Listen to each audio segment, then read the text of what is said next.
When I first took the job at the last train station in the world, I thought the rule was just another bit of old-fashioned superstition, a quirky piece of station lore, meant to scare off curious newcomers. But the station master's tone when he told me Rule 1, never step onto the platform after the final whistle, had an edge to it that made my stomach turn. He didn't blink, didn't smile, and for a moment the distant tracks seemed to hum like they were listening. My first night shift began under a low ceiling of clouds, and as the hours bled together, I couldn't stop glancing toward the platform, wondering why anyone would be foolish enough to risk breaking the rule. The station itself felt older than the mountains surrounding it, the wood of the benches warped with age, the ticket counter stained with the varnish of decades-old dust. No trains had arrived in years, they said, not since the world changed, though no one explained exactly how or why. Yet the timetable remained nailed to the wall, numbers shifting as if updated by unseen hands.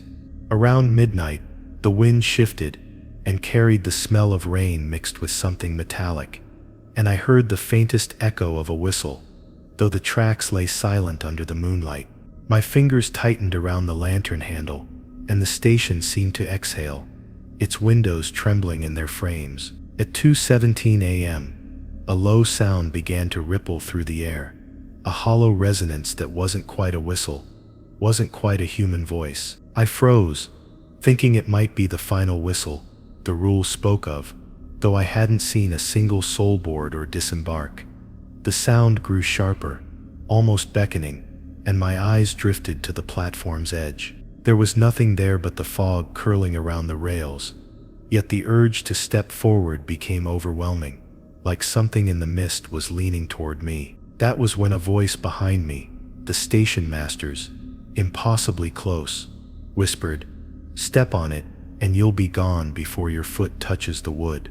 I spun, lantern swinging, but the hallway behind me was empty. My own breath came fast and shallow as I backed away from the platform. The fog thickened until it swallowed the far end of the tracks, and for a brief moment, I saw shapes moving inside it. Not human shapes, but long, angular forms that seemed to slide between shadows. The hum died instantly, leaving only the sound of my heartbeat, and I realized my hand was gripping the timetable so tightly the paper had torn. That night, I locked the station doors long before dawn, and didn't look outside until the sun burned away every trace of the mist. The next morning, I asked the station master what happens to people who break Rule 1. He didn't look up from the ledger he was writing in, didn't even pause the scratching of his pen. "You'll never see them again," he said, "but you'll hear them every night, just after the final whistle." The way he said it made me think. It wasn't just a warning, but a confession. I didn't ask how he knew. Some things, in this place, are better left unanswered. But as I stepped outside into the gray morning light, the whistle sounded again, soft and almost mournful, and I knew it wasn't going to stop following me. By my third night, the station had already begun to feel like it was breathing in time with me, its wooden bones creaking when I moved, sighing when I sat down. That was when I learned Rule 2, always close the signal room door before midnight. The signal room sat at the far end of the east wing, past a row of rusted lockers and a hallway lined with faded photographs of people I didn't recognize. The first time I passed it, the door was slightly ajar, a thin stripe of darkness cutting through the lightless space beyond, and for reasons I couldn't explain, I felt certain something inside was leaning toward that gap, waiting for me to notice. The station master had been clear about the importance of this rule. If the doors open after midnight, he'd said, something else decides where the tracks go. I'd laughed the first time I heard it, assuming it was just another ghost story. But tonight the corridor felt colder as I approached, the air thickening with a smell like wet iron. My lantern's flame shivered, even though there was no draft, and the photographs on the wall seemed to have shifted slightly, their subjects' eyes fixed on me as if expecting me to fail. I pushed the door shut until the latch clicked, and the hallway instantly warmed, but a faint tapping began from the other side. The sound was too rhythmic to be random, too deliberate to be wind. I pressed my ear to the wood and realized the tapping matched the ticking of the master clock in the station lobby, as though something in the signal room was keeping time with it. It's just old machinery, I told myself, though the machines inside hadn't run for years. My footsteps felt heavier as I walked away, each step dragging against the pull of that dark room. By the time I returned to the ticket counter, the tapping had stopped, but the master clock's pendulum had frozen mid-swing. I didn't dare check if the signal room door had somehow opened again. At 12:03 the whistle came, sharper tonight, more insistent, like a command rather than a call. The windows rattled in their frames, and the timetable flipped on its own, pages slapping in the still air. Through the glass, I could see the tracks bending ever so slightly, like something was pushing against them from underneath, trying to reshape their path. I thought about Rule 2 and the warning about something else deciding where the tracks go. If the signal room was open, maybe that something wasn't waiting for trains at all. Maybe it was building its own. When the night finally broke into gray light, the station master was standing by the east hallway, staring at the closed signal room door. He didn't turn as he said, "You closed it. Good. The last man didn't." I wanted to ask what happened to that man, but my voice caught in my throat. Instead, I followed him outside, where the rails looked slightly different than I remembered, as if they'd taken a curve where there hadn't been one before. The station master didn't look surprised, only tired, as if he knew the tracks would never stay the same for long. On my fifth night, the fog rolled in early, swallowing the tracks before the lamps along the platform could cut through it. That was when the station master told me Rule 3. Never answer the payphone after 3 a.m. There's only one payphone in the whole building. A pale green relic bolted to the wall near the vending machines, the handset worn smooth by decades of hands. I'd never seen anyone use it. It was supposed to be disconnected, the line dead for years, but the way he said it made me believe that a ringing payphone here was something far worse than just a wrong number. I kept my distance, though it was hard not to glance over every time the silence pressed too close. At 2:55, I caught my reflection in the vending machine glass, and it startled me, not because it didn't look like me, but because it was smiling faintly while I wasn't. I forced my gaze away and went back to sorting ticket stubs, pretending my hands weren't shaking. The clock in the lobby ticked toward 3 o'clock, each second heavier than the last, until the sound seemed to echo in my skull. Then, as if on cue, the payphone rang. The sound was impossibly loud, as though it came from inside my own head. My pulse jumped, and I gripped the desk edge until my knuckles ached. 1 ring, 2, 3. I told myself the rule again, never answer the payphone after 3 a.m. But the phone kept ringing, each chime stretching longer, like it was waiting for me to give in. The 10th ring came, then an 11th, even though I was sure payphones were never supposed to go past 10. By the 12th, the ringing wasn't just sound anymore. It was a voice faint but clear calling my name. I backed away, lantern light swaying, but the phone didn't stop. Instead, the air grew colder, the vending machines hum cutting out, and the fluorescent light above began to flicker in a slow rhythm that matched my heartbeat. The glass front of the vending machine fogged over, and behind the condensation, the faint reflection of the payphone's receiver lifted itself from the cradle. It dangled in the air, swaying gently, as though someone invisible was holding it out to me. The voice spoke again, closer now, and I heard something in the background, the low rumble of a train. When I returned in the morning, the phone was back in its cradle, silent. The station master was already there, his eyes bloodshot, his hands shoved deep into his coat pockets. "You didn't answer," he said, relief barely touching his voice. "Good. They're always calling from somewhere they want you to see." I wanted to ask where somewhere was, but the look he gave me was the same one he'd given me on my first night. The look of someone who's learned some answers only come with a one-way ticket. By my 7th night, I'd stopped asking why certain rules existed. Rule 4.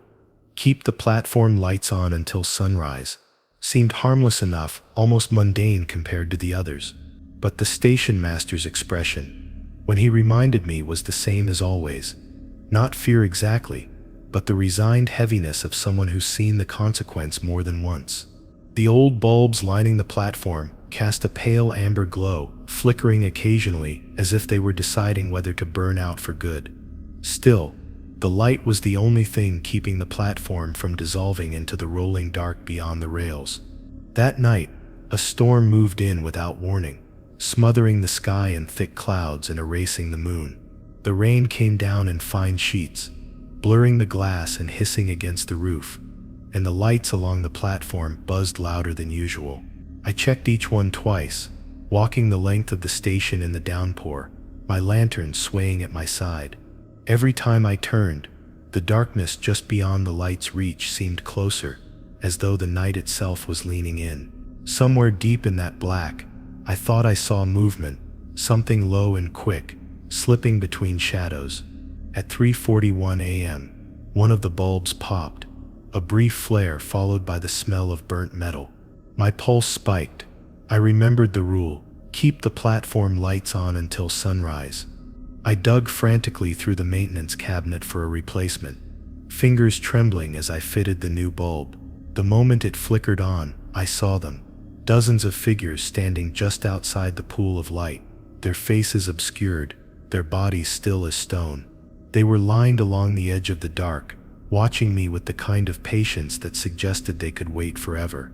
When the bulb flared fully to life, they vanished, swallowed by the storm. The rest of the night passed in silence, but I didn't sit down once. I paced the platform, eyes locked on the nearest lamppost, terrified another bulb might die before dawn. The rain tapered off, just as the sky began to pale, and the amber light finally felt unnecessary. By the time the first hint of sunrise touched the rails, the figures hadn't returned, but the feeling of being watched clung to me like damp clothes. In the morning, the station master inspected the new bulb, turning it in his hands. "You did well," he said, though his voice was distant. "They won't cross into the light, but if even one lamp goes out." He trailed off, looking toward the horizon where the storm clouds were breaking. I didn't ask him to finish the sentence. Some silences at this station feel like locked doors, better left unopened. By my 9th night, the rules had started to feel like a second set of lungs, always there, breathing with me, shaping every step I took. Rule 5 was the one I thought I'd have the easiest time obeying. Do not open the station lockers after midnight.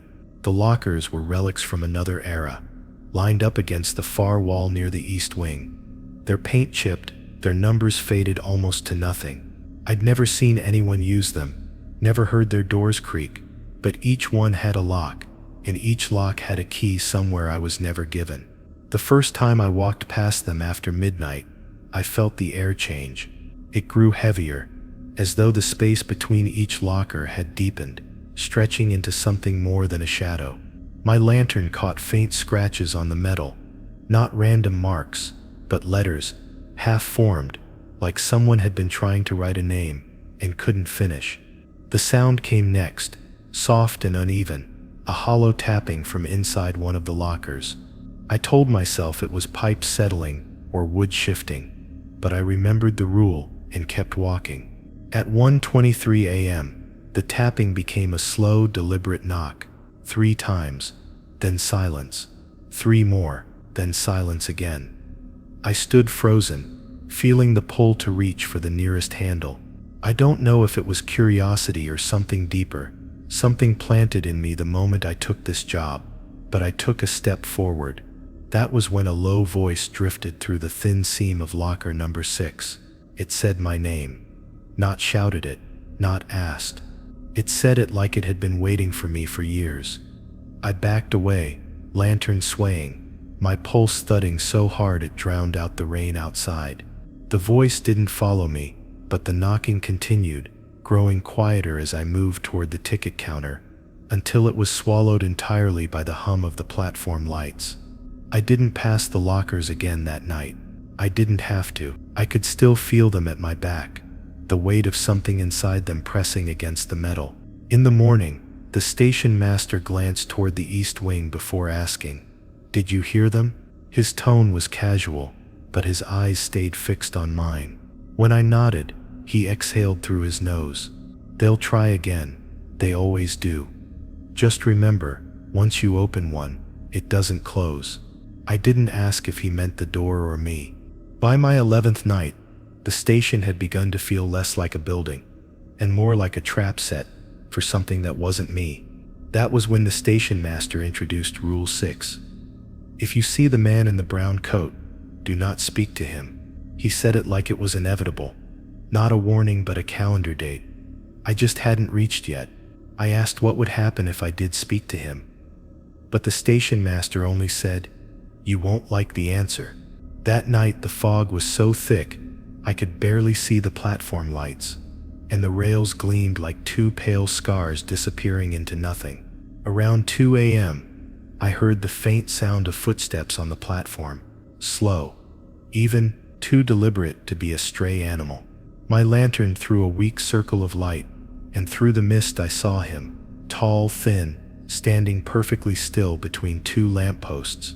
His brown coat hung heavy on his frame, the hem damp from the mist, and his hat was tilted just enough to shadow his face. He wasn't moving toward me, but he also wasn't looking away. My throat tightened with the urge to call out, to ask who he was, but Rule 6 hammered in my mind like a heartbeat. The wind shifted, carrying the faint scent of smoke, and the man began to walk. His steps were slow, but they didn't make a sound on the wooden platform. Every time he passed under a light, the bulb flickered, casting shadows across the fog like cracks in glass.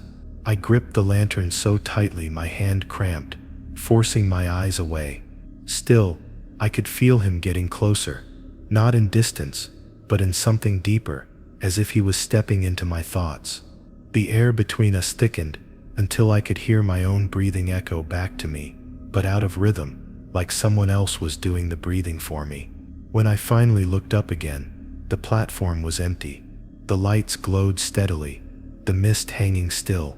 I stepped outside the ticket booth and found no footprints on the wet boards, no sign that anyone had been there at all, but the scent of smoke lingered in the air, clinging to my coat until dawn.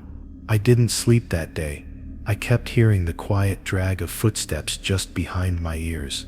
In the morning, the station master didn't ask if I'd seen him. He simply said, "If he knows you saw him, he'll come closer next time." I didn't ask how many times next time could happen before the rules stopped working. By the 13th night, I'd grown used to the way the rules pressed into my thoughts, like invisible fingers, shaping where I looked, how I moved, even when I breathed. That was when the station master told me Rule 7. Never watch the tracks after the whistle. He leaned closer than usual when he said it, his eyes darting toward the platform, as if the tracks might hear him. I wanted to laugh, or at least ask what could possibly happen by just looking, but the way his jaw tightened told me the question would get me nothing. I wanted to know. That evening, the fog clung low to the ground, rolling in lazy folds over the rails, like something alive. The night began uneventfully enough, though the silence had a brittle edge, the kind that makes you think sound is crouching somewhere nearby, waiting to strike. I stayed in the ticket booth, pretending to sort through ledgers while my ears strained for the whistle. It had been softer lately, almost distant, but tonight I felt sure it would be louder, closer, pressing against the walls of the station. Around 2 in the morning, the lantern light began to dim, as if the air itself had thickened, and a faint vibration traveled through the floorboards beneath my boots. My pulse jumped. The whistle was coming. When it came, it was unlike anything I'd heard before, sharp and deep at the same time, slicing straight through my ribs. I froze, my first instinct to glance toward the platform, to search for the train I knew wasn't really there. The urge was overwhelming, like something behind my eyes was pushing me to move. Rule 7 echoed in my skull. Never watch the tracks after the whistle. I gripped the counter, forcing my gaze down, but my peripheral vision caught flickers of movement outside, shapes sliding along the rails, bending and stretching like shadows in water. My teeth clenched until my jaw ached.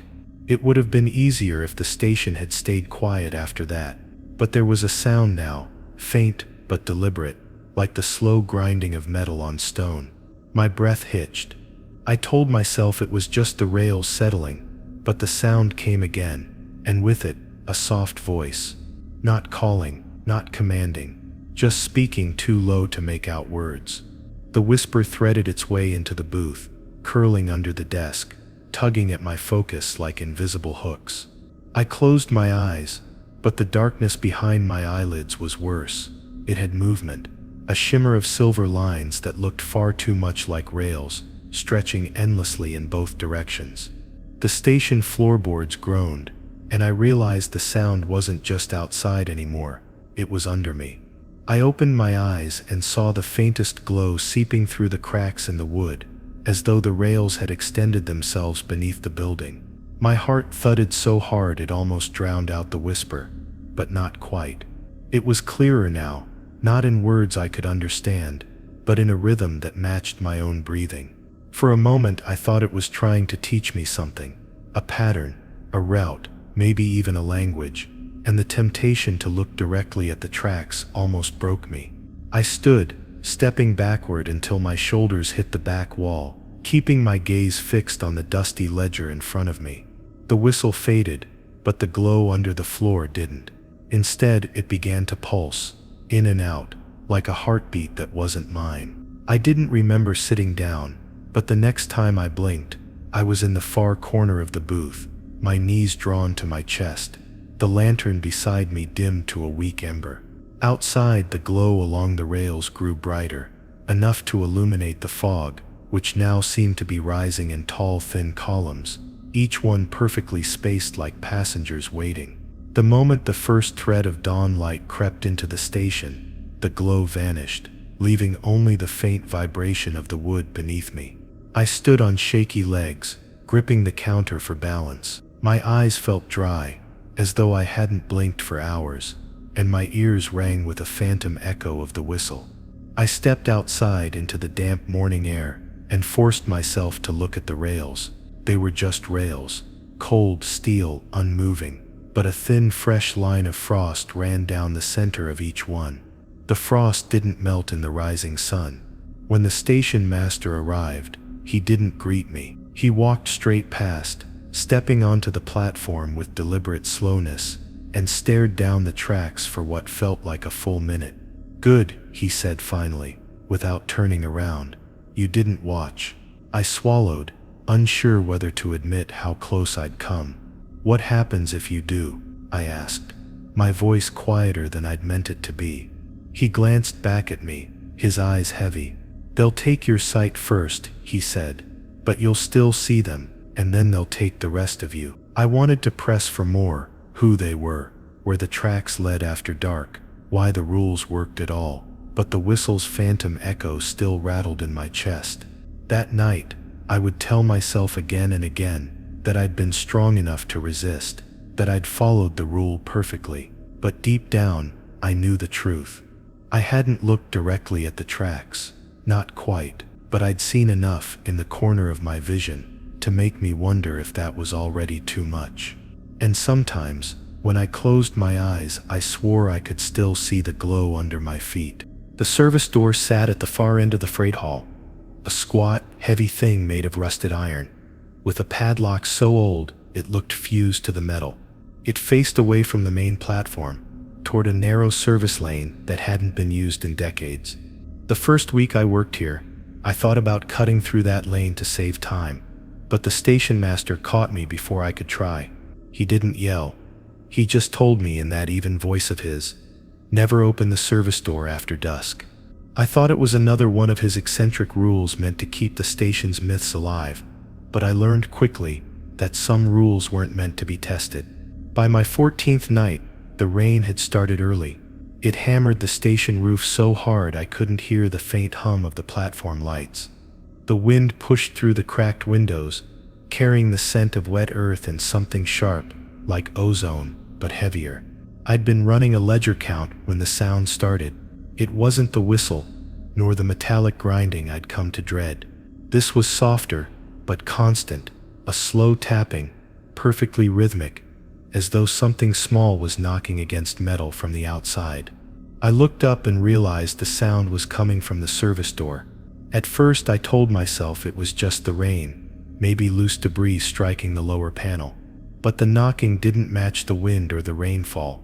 It was too deliberate. 3 taps, pause, 3 taps again.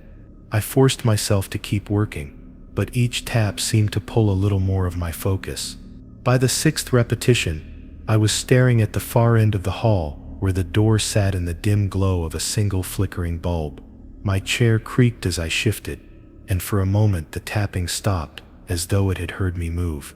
Then came a sound that made my skin crawl, a voice, low and hoarse, speaking my name. I froze so completely that I could hear my heartbeat in my ears. The voice didn't call out again, but the tapping resumed, softer now, almost gentle, as though it was trying not to scare me. My mind ran through the rule, never open the service door after dusk, and I thought about how stupid it would be to break it just to see what was there. Still, a part of me reasoned that opening the inner latch didn't mean I had to fully open the door. I could just look, just a little. The thought was ridiculous, dangerous, but it had a strange gravity pulling me toward the freight hall. I moved slowly, my boots sticking to the damp floorboards. The closer I got, the more I noticed the temperature change. The air by the service door was colder, dense, as if the rain outside had turned to sleet without warning. When I reached the final few steps, the tapping stopped entirely. Silence filled the hall, thick enough to make me hesitate. My hand hovered over the latch, my breath fogging in the air. Then, with a sound like wet fabric sliding across stone, something brushed against the other side of the door. I stepped back instinctively, my heel knocking against a crate. That's when the padlock clicked. Not unlocked, it didn't fall away, but it shifted, turning just slightly, as though someone on the other side was testing it from within. My stomach tightened. I turned to leave, to get back to the ticket booth, where the lantern light felt safe. But the voice came again, clearer this time, and it wasn't hoarse anymore. It was familiar. "It's me," it said, and the tone was identical to the station master's. My chest tightened. He was supposed to be at home. I'd seen him leave hours ago. Yet here he was, speaking through the iron door, his voice just as I remembered. "You can open it now," the voice continued. "Just a quick second.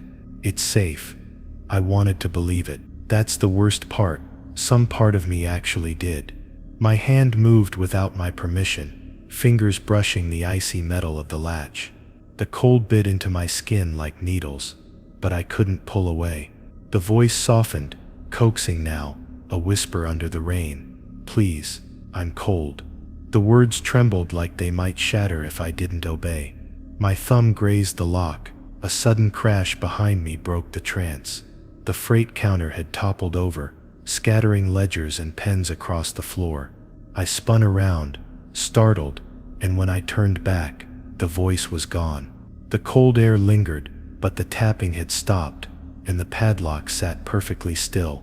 My pulse thudded in my throat as I stumbled backward, keeping my eyes on the door until I reached the safety of the main platform. The lantern there flickered weakly, but it was enough to remind me I wasn't completely swallowed by the dark. I didn't sleep when my shift ended. Instead, I sat in my rented room, staring at the rain through the thin curtains, waiting for the station master to arrive for the morning handoff. When he did, I told him everything. The tapping, the voice, the lock shifting. He listened without interrupting, his face unreadable. When I finished, he placed a hand on my shoulder and said, "That wasn't me." His voice was flat, certain, and when I looked into his eyes, I knew he wasn't lying. "If it calls to you again," he added, "don't answer, no matter who it sounds like." For the rest of that day, the memory of the cold metal against my skin stayed with me, sinking deep like a bruise that wouldn't heal. I avoided the freight hall entirely the following night, but the sound found me anyway, faint, almost polite tapping somewhere beyond the ticket booth wall. I told myself it was the wind. I told myself a lot of things, but deep down, I knew the service door had learned my name, and it wasn't going to forget it. The platform phone sat bolted to the wall near the ticket booth, its receiver dusty and stained from decades of use. It wasn't connected to any modern system. No dial pad, no digital display, just an old rotary shell with a cracked cord. I'd been told the phone was for emergencies only, but no one ever clarified what counted as an emergency. On my first week, I'd asked why the number 213 mattered, but the station master simply muttered, "You don't want to know who calls at that hour." It sounded like superstition, until the night the ringing began. That night, the station was quiet in a way that didn't feel natural. No wind through the eaves, no faint hum of the lanterns, just a stillness that made every sound too loud. I was tallying ticket stubs when the phone shattered the silence. The ring was deep, mechanical, not like any phone I'd heard in years. My head snapped toward it, heart thudding. The wall clock read 2:14 a.m. I froze, staring at the receiver as it vibrated in its cradle. It rang slow, each chime lingering in the air as though waiting for me to answer. I told myself to just walk away, but something about the sound made it hard to move. It wasn't demanding, just patient, like it knew I'd pick up eventually. The ringing cut off for a moment, replaced by a soft click, and then a voice spoke, not through the air but directly from the receiver's speaker. My own name, spoken in my own voice. I didn't breathe.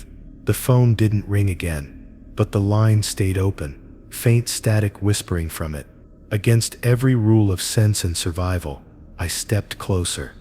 As I approached, the static shifted into something else, the sound of the station, but not as it was now.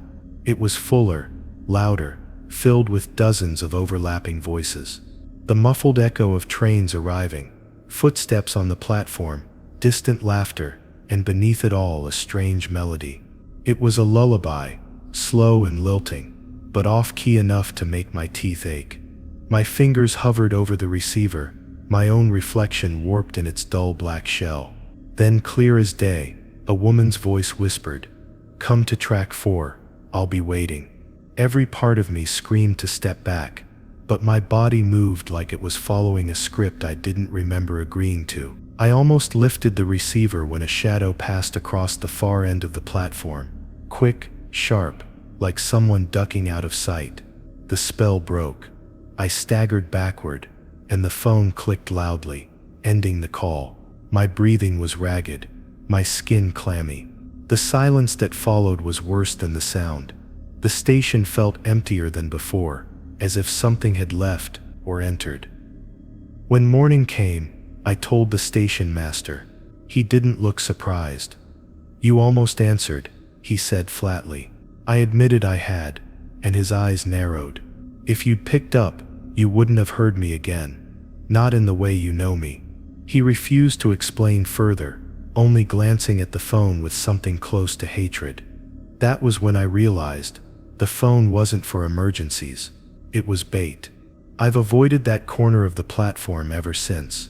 But sometimes, even before 2:13, I hear it start to hum faintly, like it's warming up for me.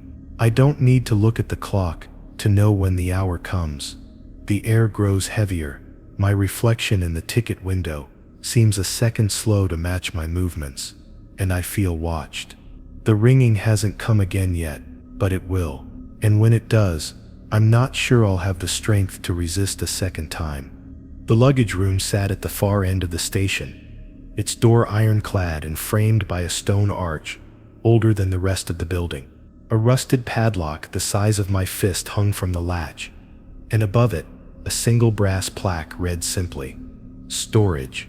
No one had ever told me what was inside, and I'd never seen anyone try the key.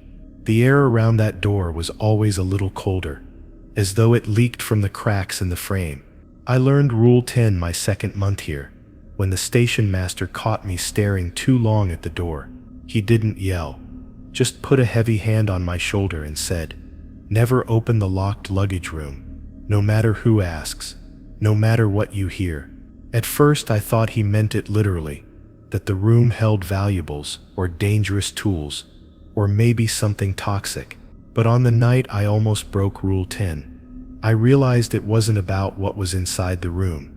It was about what wanted to get out. That night, the air was damp and metallic, like the scent before lightning. I was sweeping near the ticket booth when I heard it, a faint knocking, rhythmic and patient, coming from the luggage room door. I froze, thinking maybe some animal had gotten trapped inside. The knocking stopped, replaced by a soft dragging sound, like something shifting its weight just behind the wood. Then a voice spoke, not muffled, not distant, but as clear as if the person stood right beside me. "Can you help me, please?" It was a woman's voice, trembling but urgent. My heart kicked hard in my chest. I told myself it had to be someone trapped, but there was no way. The room had been locked for decades. Still, I stepped closer, the padlock glinting faintly in the dim lantern light. "I can't breathe in here," the voice whispered. My fingers brushed the lock without realizing it. That's when something moved behind the brass plaque. A shadow, stretching and curling, pressing against the metal until it bulged outward. I stumbled back, but the voice didn't stop. It grew sharper, calling my name, describing the station in detail, the lantern above me, the exact number of steps I'd taken that night, the sound of my own heartbeat. The dragging noise came again, this time accompanied by a faint scratching at the base of the door. I couldn't look away. The air grew heavier, and my vision tunneled until all I could see was that lock. Then, in a voice no longer pretending to be human, it said, "If you open it, you'll see where the trains really go." That broke me. I ran. I didn't look back until I was halfway down the platform, my breath tearing at my lungs. The station master was standing there, watching. He didn't ask what happened. He just muttered, "Now you understand."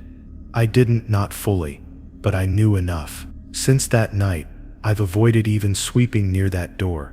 And yet, sometimes when the station is quiet, I hear the faint scrape of something moving on the other side, pacing, waiting, rehearsing the right words to make me turn the key. The numbered trains are predictable, even when their destinations make no sense. Sometimes they list cities that no longer exist. Other times stations I've never heard of, but they always carry a number painted in bold on their side. The train with no number is different. It arrives without warning, gliding into the station without the hum of the rails or the hiss of the brakes. The first time I saw it, I thought it was a trick of the fog. The lanterns flickered, and suddenly it was there. Its black surface so polished it reflected the platform like a warped mirror. I counted the cars, 12 exactly, each window shrouded by curtains that seemed to breathe with the movement of the train. That night, a passenger stood alone at the far end of the platform. She was dressed in clothing from another century, lace gloves, a high-collared dress, and a wide-brimmed hat that shadowed her eyes. I had never seen her before, and I've worked here long enough to know every regular. Without looking at me, she stepped toward the train, her shoes making no sound on the boards. I called out, telling her the train wasn't in service, but she didn't respond. Instead, she paused at the nearest door, turned her head just enough for me to glimpse pale, hollow cheeks, and smiled in a way that made my stomach knot. "It's the only one that goes home," she said. The door opened without a sound, revealing nothing beyond, no seats, no lights, just a darkness that felt heavier than air. I wanted to stop her, but my legs wouldn't move. She stepped inside, and the door closed as if pulled by an invisible hand. The train began to glide forward, silent and smooth, until it vanished into the fog at the far end of the track. When I turned back toward the platform, the lanterns were steady again, but my reflection in the ticket booth glass seemed off. My face was the same, but my eyes were too dark, and my expression too still. I asked the station master about it later, and his reply was as curt as it was unsettling. "If you see the train with no number, do not board. If you do, you'll come back, but it won't be you anymore." His gaze lingered on me for a moment too long, as if he were checking to make sure I was still me. Since then, whenever I hear the faint whisper of a train arriving without the familiar clatter, I turn my back to the tracks until the sound is gone. Still, I sometimes catch my reflection in the windows, and for the briefest second, the eyes staring back aren't mine.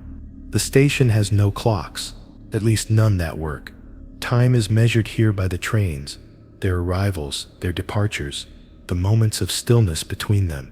But there's one sound that doesn't follow any timetable: the last whistle. It doesn't matter if it's day or night, or whether there are passengers on the platform. When it happens, it's never preceded by a train rolling in.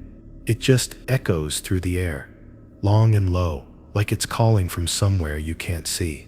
The first time I heard it, I froze, the hair on my neck prickling like static. The fog was so thick that the lanterns looked like blurred moons. Then the air grew warmer, unnaturally so, and I heard footsteps moving all around me, but the platform was empty. I've been told stories about that whistle. The old station keeper, the one before me, said it meant the station was no longer in the world of the living for those few minutes. "It slides somewhere else," he told me, his voice dropping low. "And if you're still here when the doors open, you'll get on without meaning to." I asked him where the train went during the last whistle. He shook his head and muttered something about wherever the passengers had been waiting the longest. That didn't make sense until I started recognizing faces in the fog. Not people I'd met here, but people I'd seen in old faded photographs inside the break room. They always stood perfectly still, like they were listening for something. It happened again last night. I was sweeping near the far bench when the whistle began. Slow and mournful, the boards under my feet felt softer, as if the whole platform were no longer solid wood. In the distance, the darkness seemed to bend, and I thought I saw an open doorway. Not a train door, but something older, carved into the night itself. My instincts screamed at me to leave, but my legs locked up. The air smelled faintly of rain and rust. Then, as if sensing my hesitation, a hand brushed my arm. I turned, expecting to see the station master, but there was no one there. The whistle's final note faded, and I ran. I didn't stop until I was down the service steps, pressed against the cool brick of the maintenance tunnel. By the time I dared to return, the fog was lifting, the platform empty, and the lanterns burning steady. But I could still hear the faint sound of that whistle somewhere in the back of my mind, like an echo that never stopped. Now I understand why the rule exists: never be here when the last whistle blows. Because once you hear it clearly, truly hear it, you'll want to follow it, and if you do, you'll never find your way back.